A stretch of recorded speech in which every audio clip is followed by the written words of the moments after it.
All right, what's up, guys? It's Mitchell or Deity, and today we're going to be going over the best characters to pick from the new Moonlight event. So, this happened, I believe it was last year or 2 years ago. We got to pick a Moonlight 5-star based off of the characters that had come out not too recently. So, any character in the game you can pick.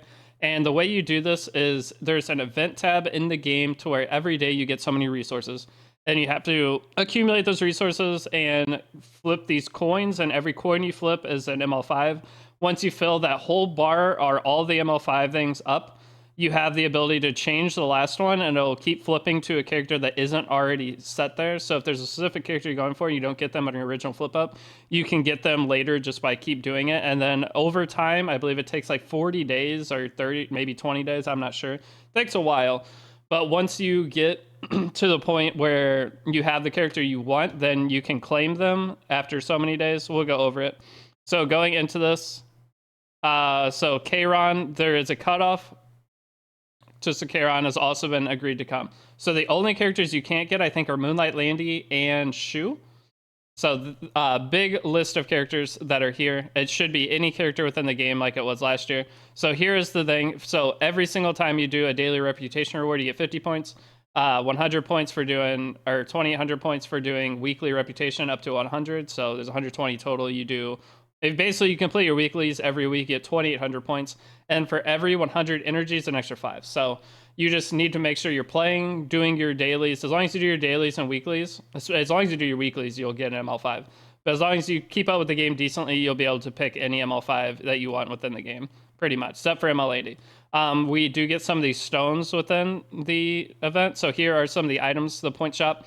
We're going to be able to get charms. This is probably either equipment, or it looks like an equipment box, or it's reforged materials.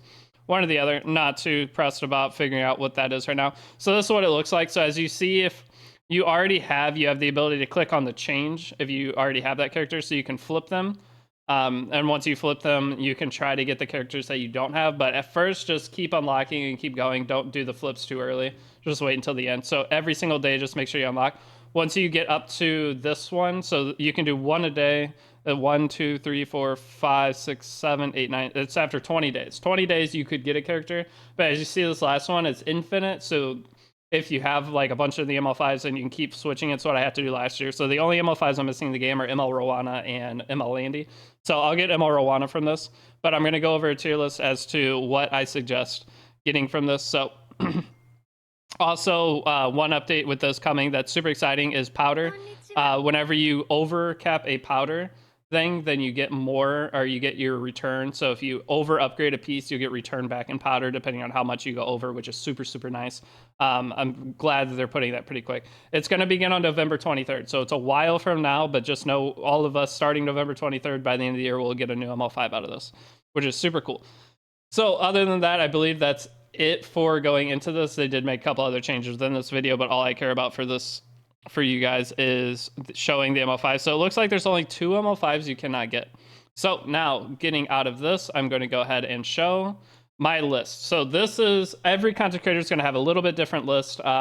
Maybe watch a few and see what you think of theirs and all of that. But mine, top picks, Conqueror Lilius is probably the #1 pick. I think Lionheart Surmia is going to be better overall, because with everyone having Conqueror Lilius, Lionheart Surmia is so good right now. But those are my top 2 picks, are Lilius and Lionheart Surmia. So this list is like decent, usable, solid. Like, it doesn't really matter. Basically, solid and decent usable can just be mixed together. But overall, Solitaria is super good. Zio is going to be super good. ML Ken, Spectre Cebria, Bryceria is so good right now. Whatever you think of her on Guiding Light, or her just in general, it's so hard, especially for me to fight, but other people might not put her at the very top like I do. She probably should be down here, but my goodness, she is very strong against me right now. And then Meteor Cowrick. Well, that's the thing, is a lot of you guys will already have standing Meteor Cowrick, so if you already have those characters, especially if you've been following my guide, look into getting either Conqueror Lilius or Lionheart Surmia. Conqueror Lilius can be used more in PvE, which can be nice, Hall of Trials, things like that. She's probably decent in everything, so she's really good. Lionheart Surmia, though, if you're very key on RTA, I think she might be better than Conqueror Lilius. She's so good, and not having her feels really bad. Now, next up, the solid characters: Bellion, Sage Ball, DJ Basar, Apoc Ravi, Rylet, LR Crow, these are all great. If you pick any of them, it's going to be really good. The order at which I would pick these characters is going to be a little bit different. She's definitely going to be toward the back. Strays would be higher than ML5. ML5 is still really nice. LQC might go down to the decent usable tier, but when you get a good LQC game, she's really nice. ML Rowana is basically only usable for cleavers, so she's probably goes down here, but I'm getting ML Rowana just because I have all the rest. A Taiwan's pretty solid. Pretty much all these characters up here, very solid. Now, the decent usable tier, these are more niche like picks.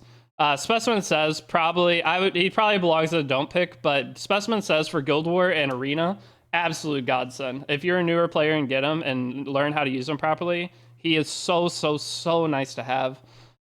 Just being able to stun and one shot anything in the game, it's super nice for climbing. But for RTA, yes, I get wins with him here and there, but you guys aren't going to be able to draft like I do having all the units, so probably shouldn't put him up too high, and I wouldn't suggest picking him. But overall, Sage Ball can be very oppressive for your opponent. He's not as good anymore, but if you see your opponent cleaving, he can still have a lot of potential. GG Bassar is probably more down in the decent usable tier.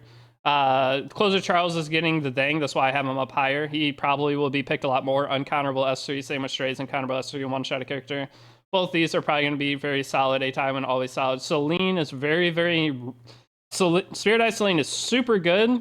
You just have to learn where to pick her. So the more option or times you have her, like the new Euphine is also an unpickable. So Euphine is one of the 3 that you cannot pick. But Celine can be really good. ML5 creates a force bane if your opponent drafts slow. Faithless Litica and Guiding Light, super nice to have. Meg Chloe, very solid as long as you know how to play her.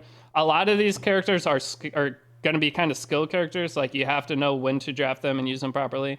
In terms of Guild War and Arena and all that, though, pretty much any character you get is going to be good. Just keep that in mind. Fallen Cecilia is making a return now that everything's on protection set. Fallen Cecilia, picking her is like picking the same as something on protection set, so it's what it is. There's Operator Cigarette, though. I think Operator Cigarette's going to start slowly making a big like resurgence. I don't even see, there she is. I think she's going to be making a resurgence because a lot of us have protection set on a lot of characters now.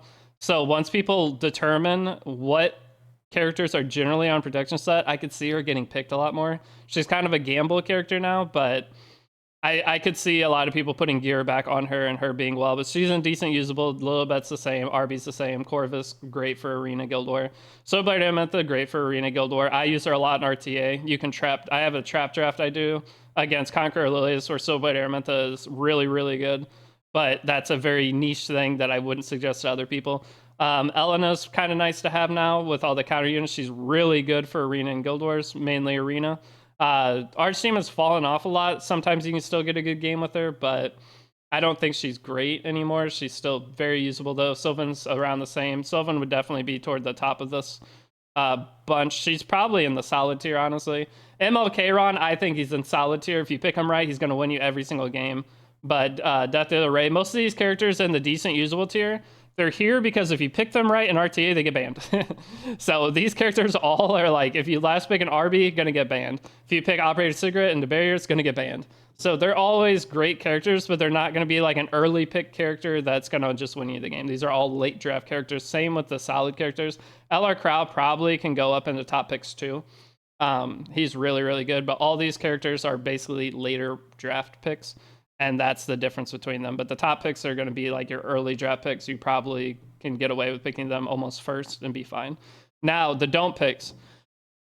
Judge Kisei, not very good right now. She might get a buff soon. I could see her getting one of the early awakening things. So you guys curious on that? It's a new update that's coming. I'll have more information once I understand it better. It's very complicated sounding, but probably isn't as complicated as I'm trying to make it. But it's scary for the game long term.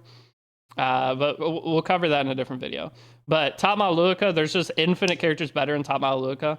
So I would not suggest picking her at all. You're going to get a 5-star character, probably just from dailies or from the summon event that's happening. It's going to be better than her. Ruel is just outclassed by Dustina.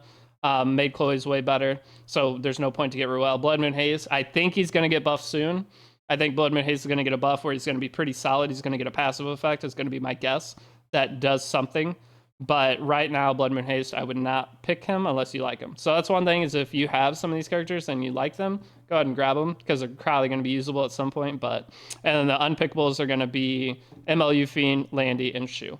So you cannot get any of the newest characters. But pretty good list of characters. Some of you guys really want Zeo. Zeo's nice because you can speed contest. Solitary is just always a super threat.